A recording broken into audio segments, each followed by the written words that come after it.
사랑하시다. 사람들이 아이들까지 예수님께 데리고 와서 그들을 쓰다듬어 달라고 하였다. 그러자 제자들이 사람들을 꾸짖었다. 예수님께서는 그 아이들을 가까이 불러놓고 이르셨다. 어린이들이 나에게 오는 것을 막지 말고 그냥 놓아두어라. 사실 하느님의 나라는 이 어린이들과 같은 사람들의 것이다. 내가 진실로 너희에게 말한다.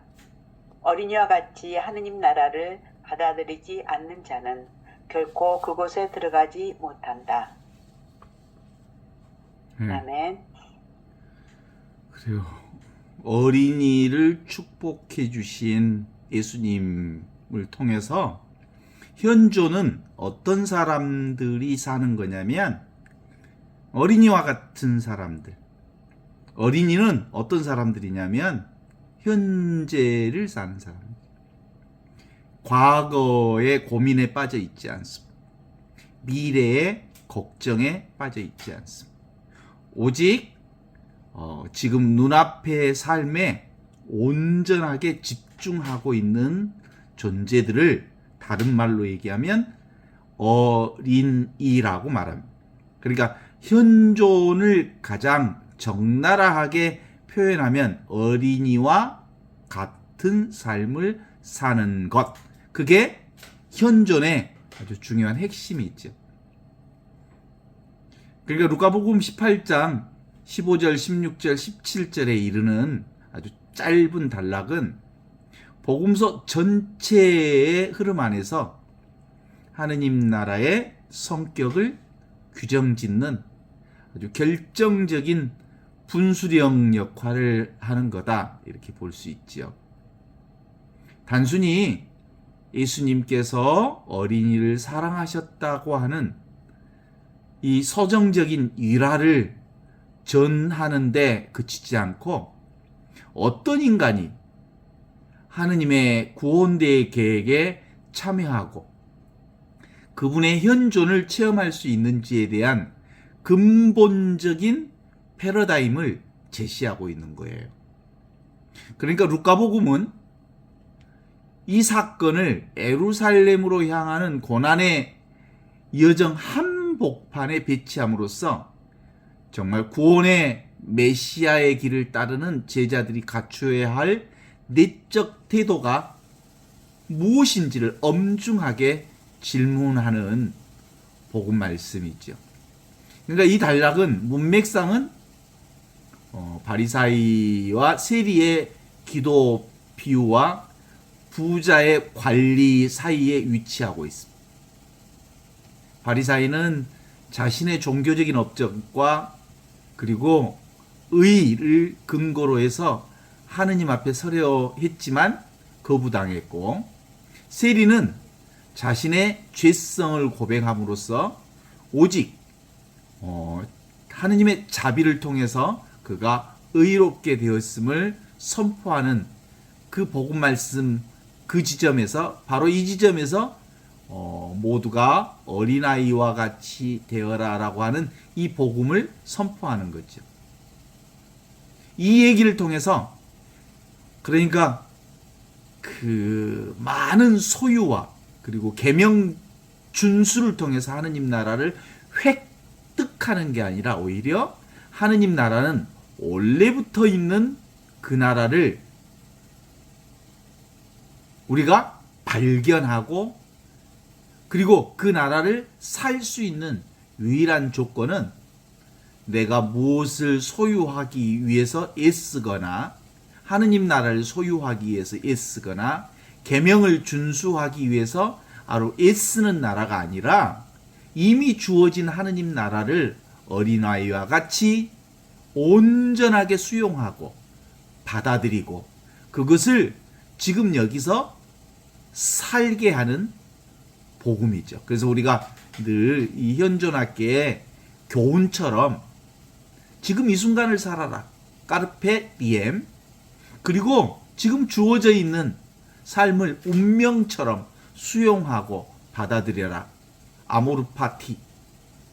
그리고 그렇게 하기 위한 전제 조건은 뭐냐면 눈에 보이는 세상 전체는 잠시 있다 사라지는 대단히 무상한 것이기 때문이다. 이렇게 표현하고 있는 거지. 그러니까 루카복음 18장 15절의 핵심을 들여다보면 예수께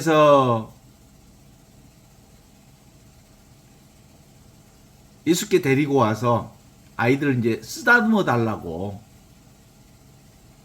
아이들을 데리고 왔잖아요.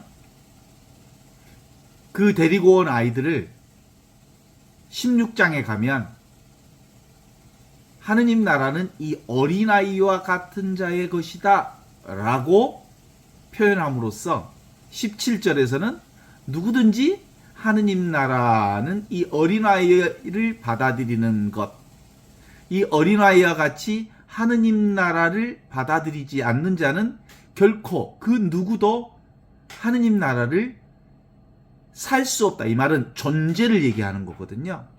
자기 존재는 어린아이처럼 현존할 때만 하느님 나라를 경험할 수 있다. 이 얘기를 우리에게 전하고 있는 거거든요. 그래서 루카복음은 일반적인 어린이의 명칭이라기보다는 훨씬 더 구체적이고 극단적인 파이디온보다 더 극단적인 브레페라고 하는 헬라어를 쓰지요. 15절에 등장하는 어린아이, 이 브레페는 태중에 갓 태어난 영아, 혹은 아직 걷지 못하는 갓난아기를 지칭하는 표현이에요. 보통 우리는 이 어린아이와 같이 되라 그러면 무슨 뛰어다니는 어린아이, 이것보다 훨씬 더 근본적인 거예요. 자기 스스로는 걸어 다닐 수도 없고 밥도 먹을 수도 없고 움직일 수도 없고 그저 그냥 존재 자체인 갓난아기를 표현하는 거예요. 여기서 브레페라고 그래요. 브레페. 아시겠죠? 헬라에서는 브레페라는 말을 쓴다는 그 브레페의 어린아이가 뭐라고요? 어린아이? 갓난아기. 그러니까 결국은 신앙의 무게를 어디다 두는 거냐면 순수함이라고 하는 도덕적 가치에서 무력함이라고 하는 존재론적 가치로 이동시키는 거예요. 그러니까 진정한 의미의 하느님 나라의 도래는 내가 무력하다. 내 힘으로는 도무지 아무것도 할 수 없다. 숨 쉬는 것, 움직이는 것, 말하는 것, 느끼는 것, 경험하는 것, 내가 할 수 있는 것 1도 없다. 이걸 전제하는 거예요. 오직 누구에게 의해서 갓난아기는 키워져요? 부모에 의해서만 키워져.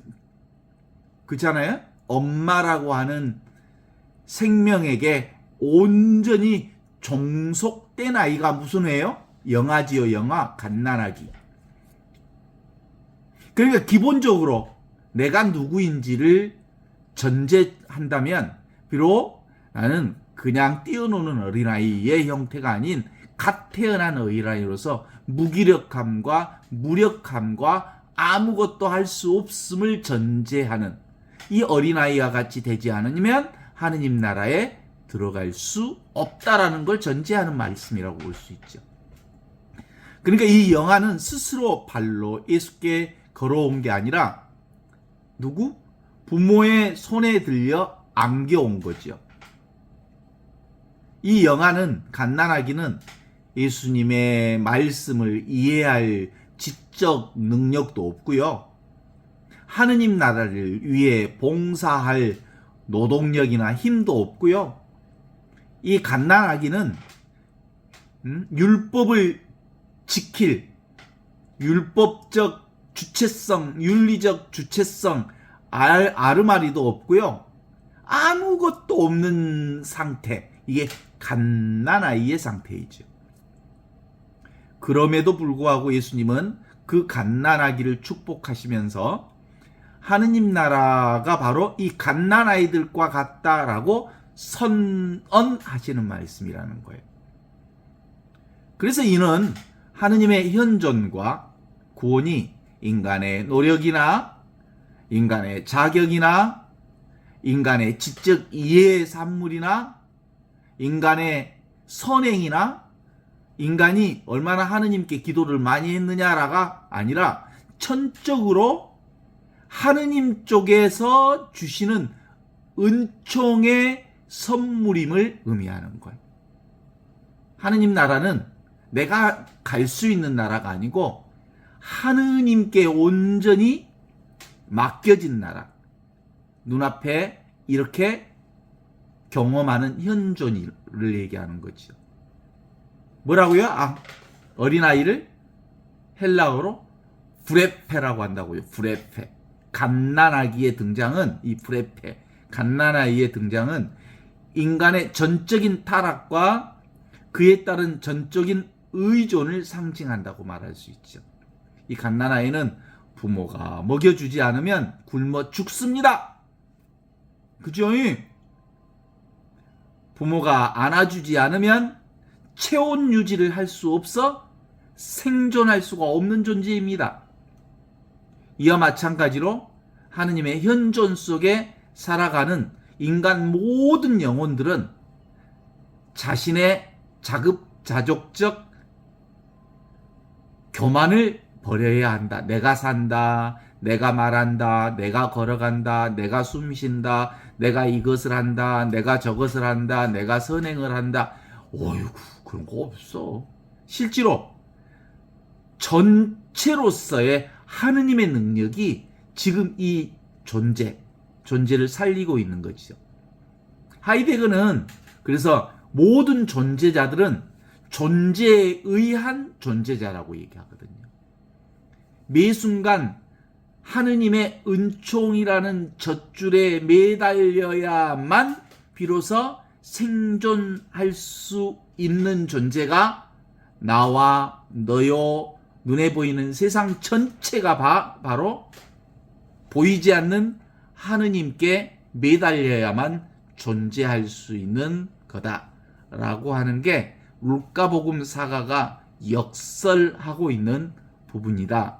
이렇게 말할 수 있어요.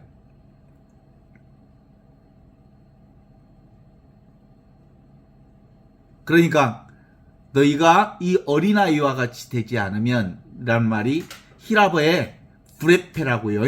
태아 신생아 갓난아기.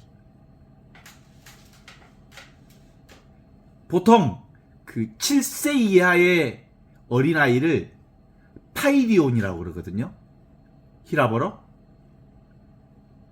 그리고 그 7세에서 12세 뭐 이런 정도 아이들을 테크나라고 그래요. 테크나. 그러니까 기본적으로 그 브레페로서 신생아를 전제한다는 걸 꼭 기억해 놓았으면 좋겠어요.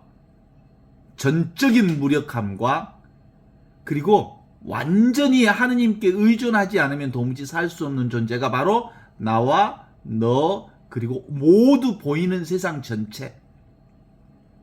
세상 눈에 보이는 세상 전체는 다 한시적이잖아요. 일시적이고 오고 가는 거고 생멸 현상 그대로를 드러내고 있는 거거든요.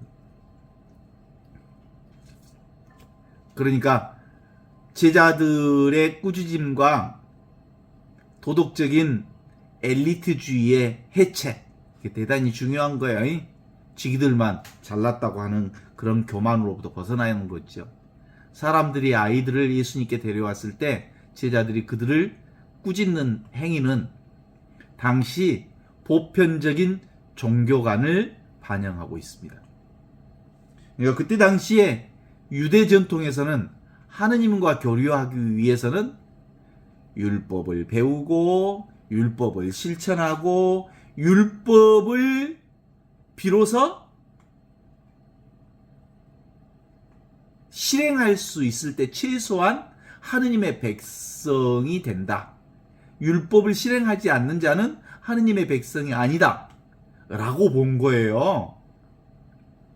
그러니까 하느님의 백성이 되려면 최소한 율법을 배울 수 있어야 된다. 이렇게 생각을 했던 거예요. 제자들은 메시아의 예수님의 이 금쪽 같은 시간이 영적 대화가 불가능한 영아들을 만지는데 낭비해서는 안 된다고 판단했지요. 그들은 하느님 나라를 유능한 성인들이 쟁취해서 들어갈 수 있는 전유물로 여겼던 거예요.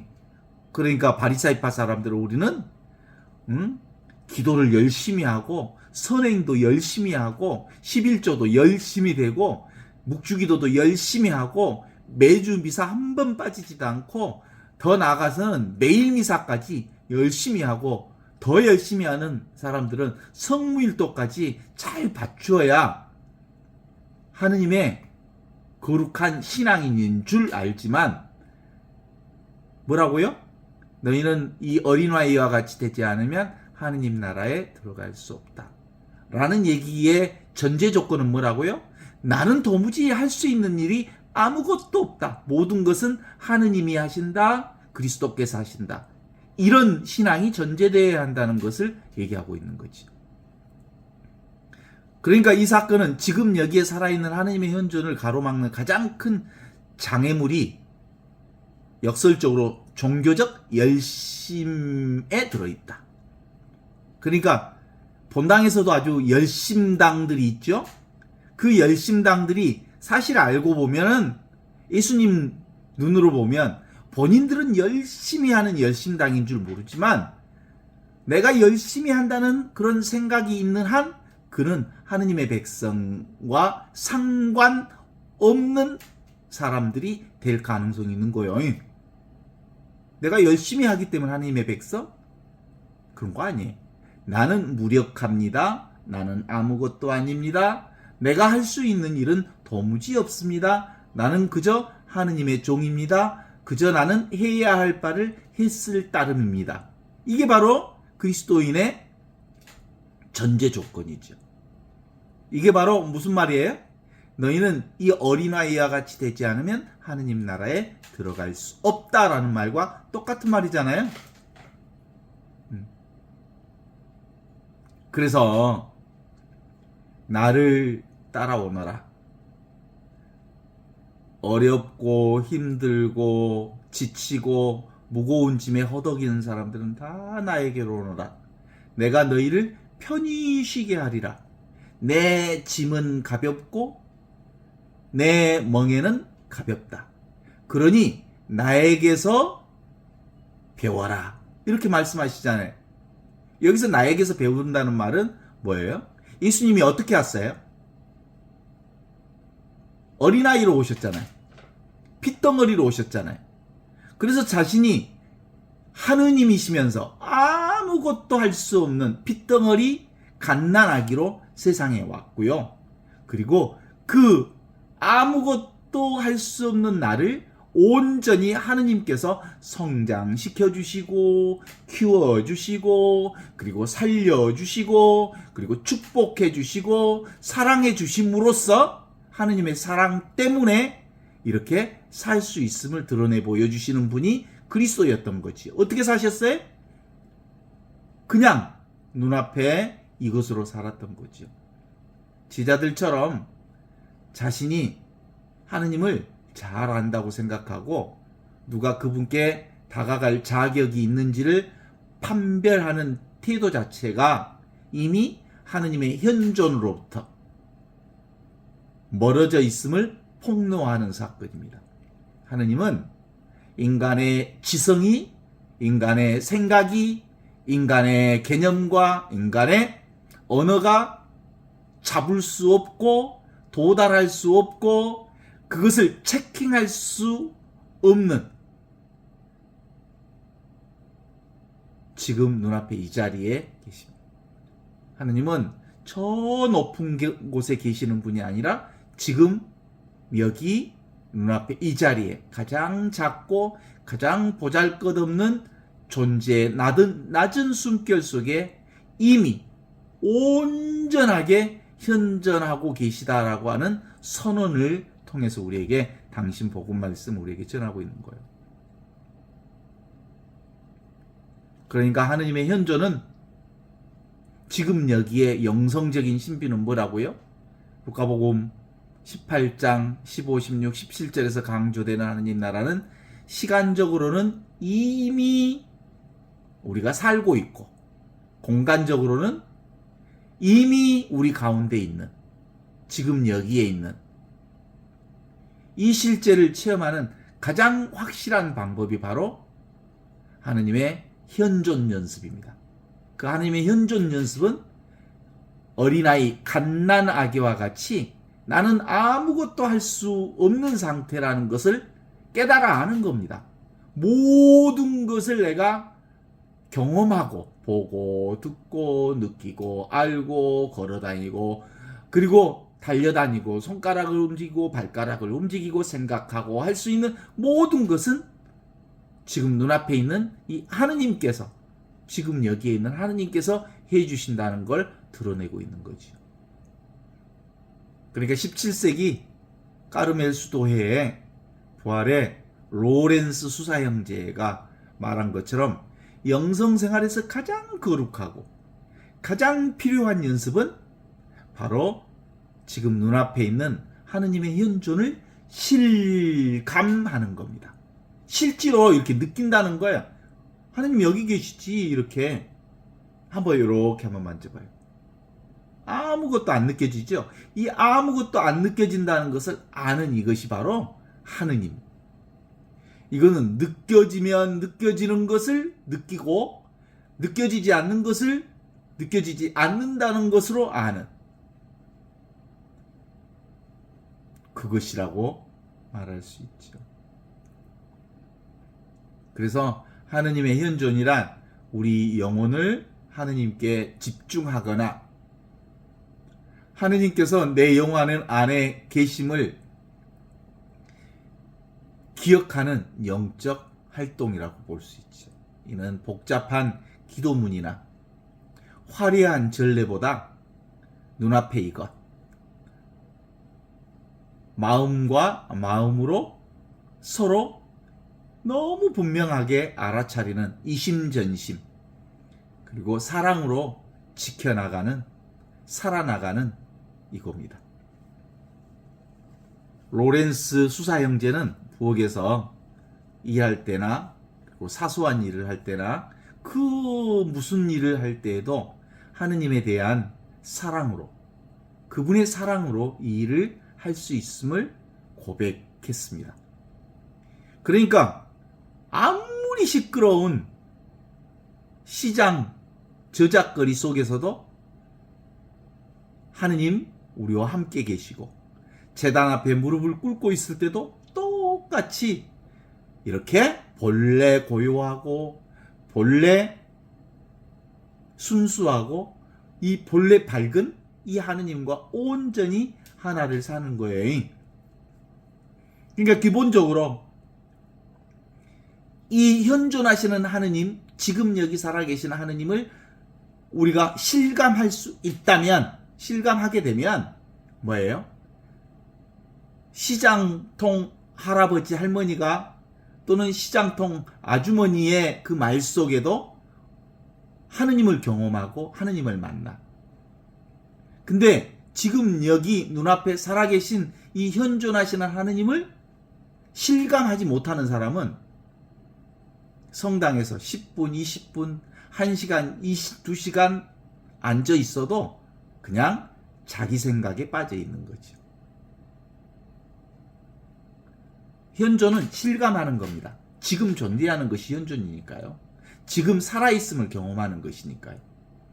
그러니까 어린아이가 예수님께 안겨 있을 때, 갓난아기가 예수님께 안겨 있을 때 누렸던 그 평온함은 바로 지금 여기 눈앞에 있는 이 현존의 신비입니다. 어린이는 과거를 후회하거나 미래를 걱정하지 않습니다. 오직 부모의 품이라고 하는 현재의 지금 여기, 바로 지금, 바로 여기, 바로 이 순간에만 온전하게 안식을 누리고 있다고 말할 수 있죠. 이와 마찬가지로 하느님의 현존을 연습하는 영혼은 모든 생각과 말과 행동을 마땅히 그분께 드려서 매 순간 그분과 함께 거룩한 동행을 즐겨 사는 거죠. 까르페 디엠. 이 순간을 즐긴다는 말은 그리스도와 함께 그리스도 안에서 그리스도를 통하여 성령 안에서 살고 있다는 고백이거든요. 그죠? 지금 여기 이 순간. 하느님은 어제의 하느님이 아닙니다. 내일의 하느님도 아닙니다. 언제나 지금의 하느님, 지금 여기 살아계신 하느님이기 때문이라고 말할 수 있죠. 그래서 하느님의 현존 연습을 이 3단계로 이렇게 얘기할 수 있다면 굳이 그렇게 나누지 않아도 됐지만, 첫 번째로 내적인 응시와 회심이 필요하지요. 내가 사는 게 아니다. 내가 사는 게 아니다. 오직 그분이 나를 통해서 살아 계신다라고 하는 내적 응시가 있죠. 그동안 그러면 나는 어떻게 살았어요? 내가 사는 줄 알았지. 내가 하는 줄 알았지. 내가 보는 줄 알았지. 내가 느끼는 줄 알았지. 그런데 그리스도가 나를 통해서 보고, 그리스도가 나를 통해서 느끼고, 그리스도가 나를 통해서 살고 움직이고 그리고 경험했다는 거예요. 이 현존이, 이게 바로 회개하여라, 회심하여라, 이런 뜻이죠. 현존으로 돌아가라. 지금 살아계신 그분께 온전히 나의 삶을 맡겨라 라는 말이 있죠. 그러니까 단순한 대화, 친밀감이 이제 형성될 수 있죠. 정해진 규칙이나 형식 없이 하느님과 겸손하고 애정 깊은 대화를 이제 나눌 수 있어요. 현존하는 그리스도, 지금 여기 살아계신 그리스도와 함께 할 때는 뭐 어떻게 하는 거예요? 현존살이의 핵심은 지금 할 수 있는 일을 하면 됩니다. 지금 해야 되는 일을 하면 됩니다. 지금. 그래서 내가 가장 소중한 일은 뭐냐면 지금 하는 일이 최고 소중한 일이고, 지금 만나는 사람이 가장 소중한 사람이고, 지금 이 순간이야말로 가장 최상의 시간이라고 말할 수 있죠. 주님, 저는 천적으로 당신의 것입니다. 저는 주님의 종입니다.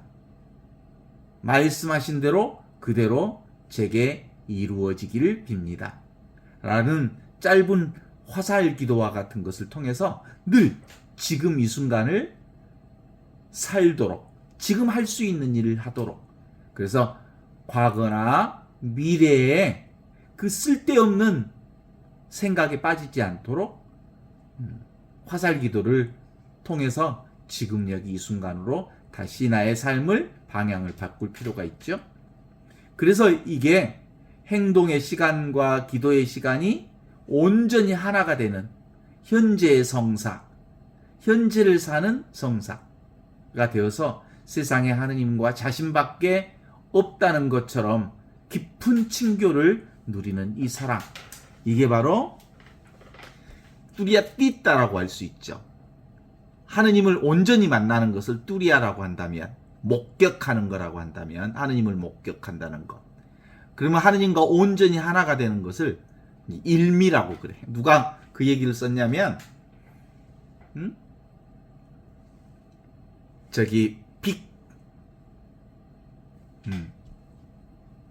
요즘에 공부하는 책 어떤 있지? 빅 콜리스의 이 캐니르버가 쓰는 과정에서 보면 그 목격하는 건데 하느님의 눈으로 보는 거예요. 하느님의 눈으로 보는 것이, 그 눈으로 보는 게 보고 듣고 느끼고 아는 모든 것은 지금 여기서 보고 듣고 느끼고 아는 건데, 그게 바로 빅홀리스, 전체성으로 경험한다는 뜻이죠. 이 전체성을 온전히 경험하는 자가 누구예요? 어린 아이. 이 어린아이는 어떤 어린아이라고 그랬어요? 갓난아기, 신생아. 예수님께서는 하느님 나라를 이 어린아이와 같이 받아들이지 않는 자는 이 어린아이와 같이 받아들이 수용하지 않는 자는 결코 하느님 나라에 들어가지 못한다고 선언함으로써 여기서 수용하고 받아들이는 이 단순히 지적으로 수용하는 것을 넘어서 자신의 전 존재를 하느님의 통치 아래에 온전히 위탁하는 것을 의미한다고 볼 수 있어요.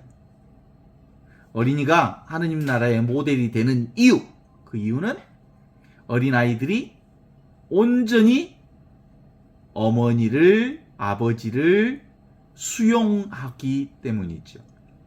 아이들은 선물을 받을 때 자신의 자존심이나 그리고 에고 때문에, 자기 생각 때문에 거절하지 않습니다. 그들은 자신이 그 선물을 받을 자격이 있는지를 따지지 않습니다. 오직 주는 이의 사랑을 신뢰하고 그래서 온전히 수용하고 기쁘게 받아들입니다.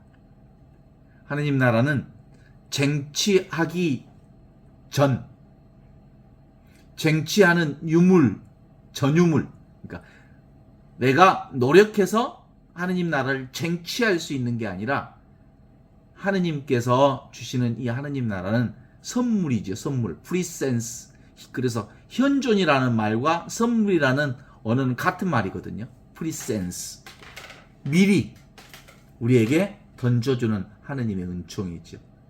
이를 받을 수 있는 유일한 자격은 자신이 무력한 수혜자임을 인정하는 겸손뿐이라고 말할 수 있습니다. 또한 이 어린아이의 믿음은 단순함과 정직함으로 특정 지을 수 있어요. 아이들은 부모가 하는 일을 다 알지 못하지만 부모를 믿기 때문에, 하느님을 믿기 때문에 편안함을 느끼고 어머니 품에 이렇게 쏙 들어가 있죠. 이런 어린아이와 같은 믿음, 이게 지식이나 교리에 대한 확신보다 앞서는 인격적 신뢰입니다. 봐봐요. 이 어린아이가 이제 자아가 생겨요. 자아가 생기면 엄마를 알아본다는 거예요. 엄마를 알아보기 시작하면서 엄마와 엄마 아닌 사람들을 구분해요. 그래서 그때부터 낯가림을 시작해요. 갓난 아이는 절대 낯가리지 않아요. 누구에게나 다 호수 같은 눈빛으로 다 안기게 되죠. 그런데 이제 엄마를 조금씩 익숙해지기 시작하면서, 분별이 되기 시작하면서, 엄마를 알아보기 시작하면서 엄마 아닌 사람들에게 낯가림한단 말이에요. 성인이 되면서 우리는 세상에 의존하고 자신의 힘으로 살아가려고 노력하지요. 엄마에 의존한 것처럼 세상에 의존하고 그 돈에 의지하고 자기가 믿는 사람에게만 의지하고 그렇게 그 무언가에게 의지해서 살아가고 자기 힘으로 살아가려고 노력하지만 영적인 삶은 지금 여기 이 순간 살아있는 그리스도와 함께 현존의 삶을 살아가는 것은 오히려 이 어린아이로 돌아가 하느님 아버지를 전적으로 신뢰하는 법을 배워야 한다고 말할 수 있지. 그렇습니다. 사람들은 예수님께서 아이들을 쓰다듬어 주시기를 청합니다. 마테오와 마르코 복음에서도 이를 손을 얹어 축복해 주심, 안수로 묘사하고 있죠. 예수님은 아이들을 그냥 돌려보내지 않으시고 그들을 기꺼이 불러놓고 직접 접촉하십니다. 예수님의 이 신체적 접촉은 매우 중요한 의미를 지니고 있어요. 하느님의 현존은 추상적인 철학이나 생각이나 관념이나 개념이나 공허한 이론이 아니라 살과 살이 맞닿는 구체적인 사랑의 사건이기 때문에 예수님이 직접 아이들의 머리를 쓰다듬어 주신 거거든요. 예수님의 손길을 통해서 하느님의 거룩함과 생명력이 무력한 아이들에게 전달됩니다.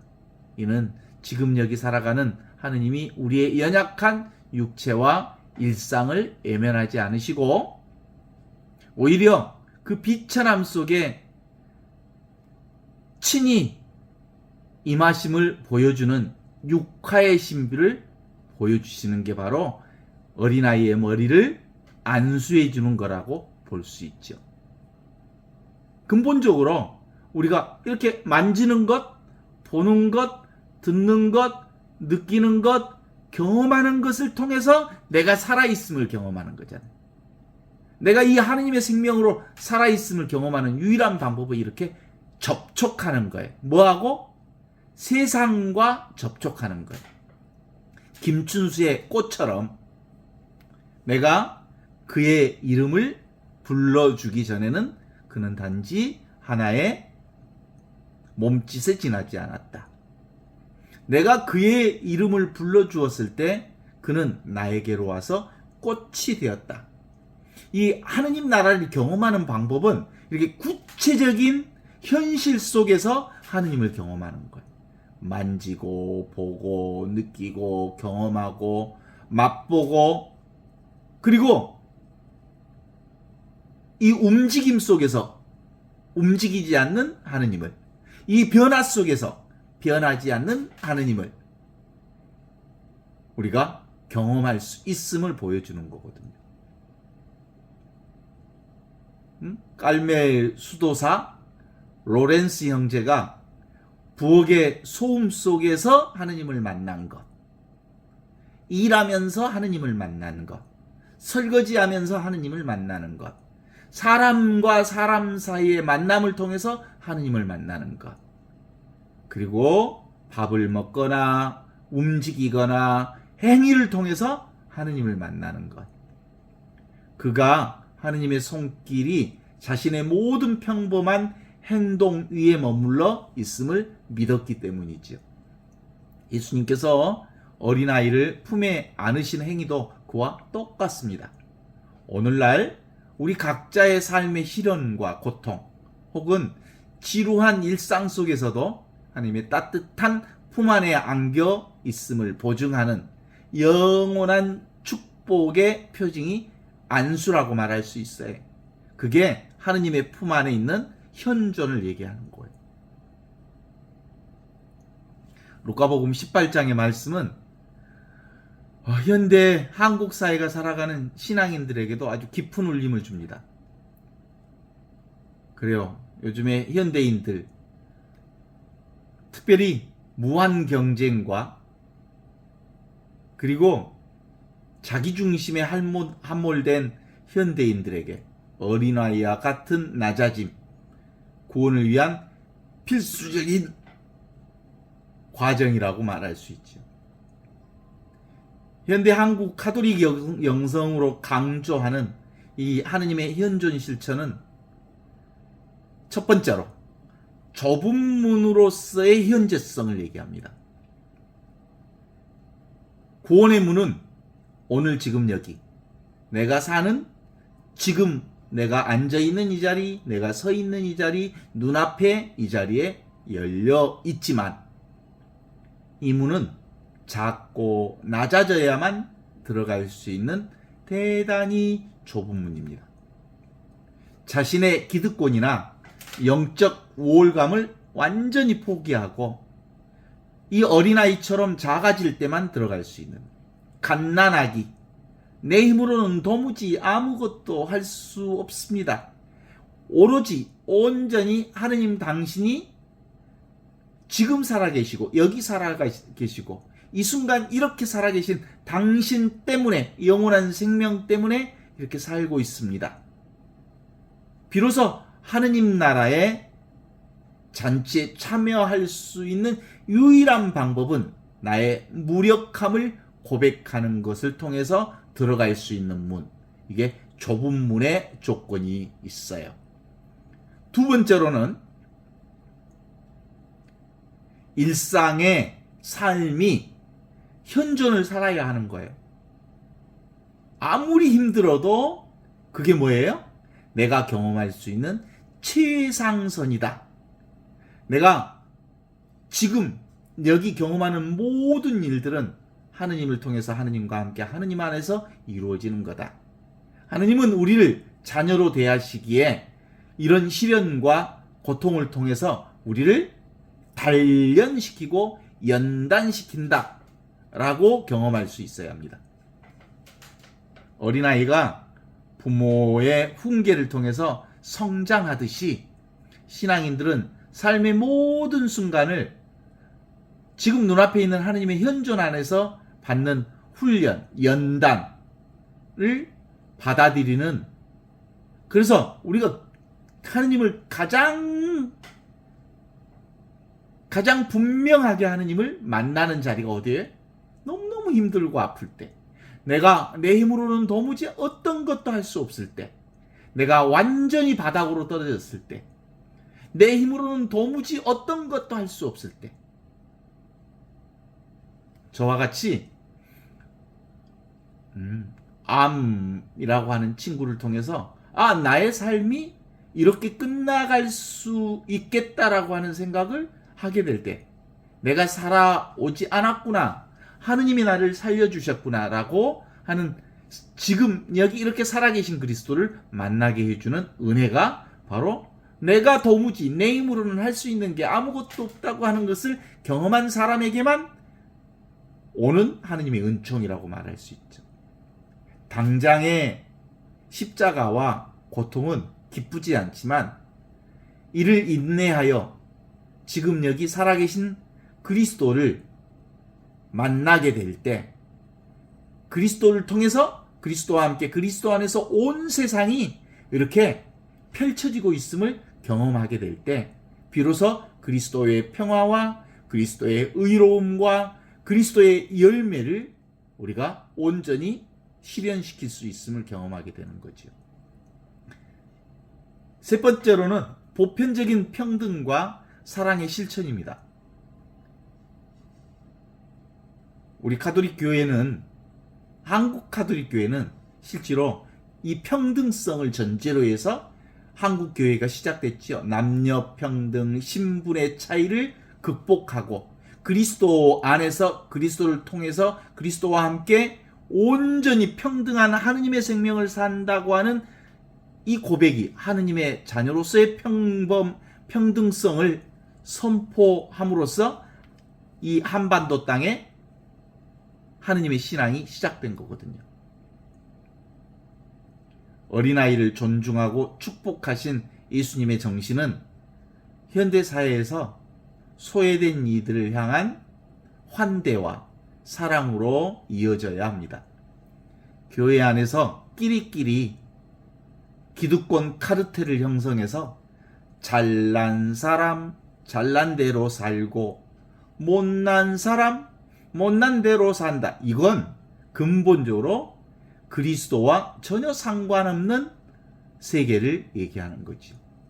기득권을 내세우는 것은 아이를 가로막는 제자들의 오류를 반복하는 일입니다.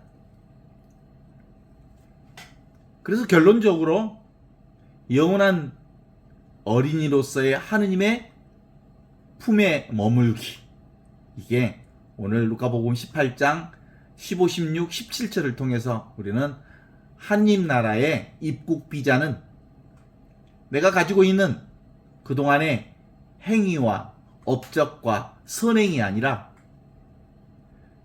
하느님의 품 안에 있는 하느님의 주도권을 온전히 인정하는, 나의 무력함을 온전히 주님께 고백하는, 그래서 하느님 때문에 하느님 안에서 하느님을 통하여 관계 맺음에 있음을 발견하는 겁니다. 예수님은 이 어린이라고 하는 실존적인 거울을 통해서 우리에게 묻고 계십니다. 너는 지금 여기에서 내 품을 신뢰하느냐, 아니면 너 자신의 힘으로 하느님 나라를 쟁취하려고 하느냐라는 거죠. 하느님의 현존은 우리가 도달해야 할 높은 정상이 아니라 우리가 이미 잠겨있는 은총의 바다다. 우리가 이미 이렇게 살고 있는 하느님의 현존을 깔멜 수도사 로렌스 형제 수사는 일상적인 작은 일에서 하느님을 발견하고 매 순간 그분과 정다운 대화를 나누는 영혼, 이미 현존을 사는데 이 현존을 사는 사람만이 하느님 나라의 행복을 유일하게 누리는 사람이다. 이렇게 고백하고 있는 것처럼 말이죠.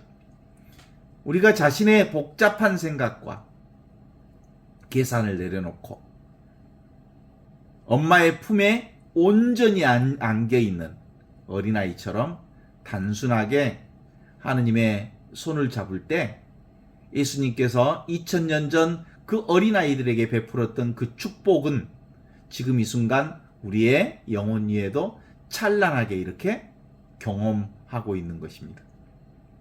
내 생각이 그것을 가로막고 있는 거죠. 결국은 그리스도인의 삶은 평생에 걸쳐 이 어린아이가 되어가는 과정이다. 이렇게 말할 수 있지 않습니까? 자신의 의로움을 자랑하던 바리사이의 옷을 확 벗어불고 오직 자비만을 구하면서 예수님의 품으로 달려가는 세리, 어린아이의 마음을 회복하는 것이야말로 살아있는 하느님의 현존에 참여하는 유일한 길이다.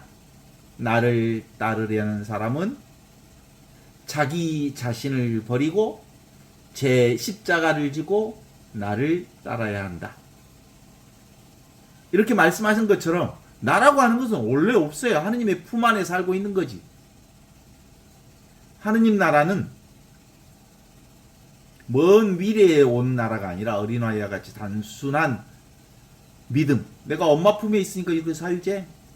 그런 것처럼 하느님 품에 이렇게 안겨있는 내가 바로 지금 여기 살아있는 하느님의 현존 가운데 앉아있는 내가 하느님의 품 안에 앉아있는 거다. 이렇게 이미 우리는 하느님 나라의 품, 하느님의 품 속에 살고 있다라는 것을 고백하는 것으로만 가능한 나라죠. 그래서 루카복음의 이 복음을 넘어서 지금 여기에 현존 이 영성은 그리스도교 전통 내내 어떻게 체계화되어 있는지를 심층적으로 이렇게 보면 실제로 지금 여기를 뭐라고 고백해요? 현재의 성사. 현재를 사는 성사. 그것이 바로 거룩한 내어맡김이라고 고백하는 성사죠. 하느님 섭리에 온전히 내어맡김.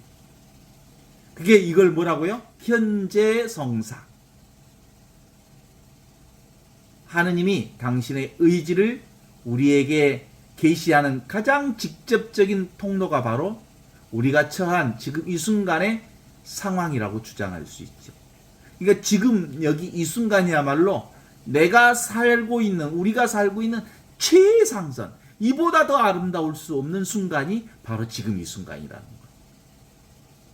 어린아이가 부모가 이끄는 대로 그저 따뜻하게 부모의 품에서 안겨 있듯이 우리의 영혼은 현재 순간에 일어나는 모든 일, 기쁨뿐만 아니라 우리 인간의 생각으로는 얼척없는 일까지도, 말도 안 되는 일까지도 사실은 하느님 안에서 이루어지는 일이라는 것을 깨달아 아는 거지요. 그래서 하느님의 거룩한 의지를 받아들일 수 있습니까? 하느님이 이 거룩한 의지로 이 세상이 움직인다는 것을 받아들인다면 그때 비로소 나를 온전히 하느님께 내어 맡길 수 있을 것입니다. 이렇게 내 맡김은 수동적인 체념이 아니라 가장 능동적인 사랑의 행위다라고 이렇게 말할 수 있어요. 루카복음 18장에서 제자들이 상황을 판단하고 아이들을 배척할 때 예수님은 현재 상황 속에서 하느님 나라가 어떻게 임하고 있는지를 보셨습니다. 지금 여기에 계신 하느님을 발견하는 영혼은 외부의 환경에 흔들리지 않고 지금 여기 이 순간 현존사리를 온전히 지키는 것. 이게 수본진심 제1정진. 지금 여기 살아있는 그리스도를 지키는 것. 그분의 품 안에 안기는 것. 그것이 영혼의 평화로 이어지는 거라고 고백할 수 있죠. 그러니까 루카복음 18장의 이 마지막 부분은 눈머니가 고침을 받는 사건으로 이제 기록되어 있거든요. 그래서 결국은 어린아이와 같은 마음이 곧 하느님을 보는 눈임을 시사하는 거죠. 그래서 아이는 선입견 없이 세상을 있는 그대로 지금 이대로 부모의 사랑을 본능적으로 감지합니다. 이게 바로 현존이죠. 지금 이대로 있는 그대로 지금 이대로 하느님 지금 이대로 있는 그대로 지금 이대로 하느님 오 하느님 나의 주님 있는 그대로 하느님 그 주님께서 처음부터 끝까지 우리의 삶 전체를 인도하시고 이끌어주시고 살려주시고 그리고 그분이 우리 삶의 주인이시다. 그 주인이 지금 여기 이 순간 이와 같이 살아있다. 이렇게 고백할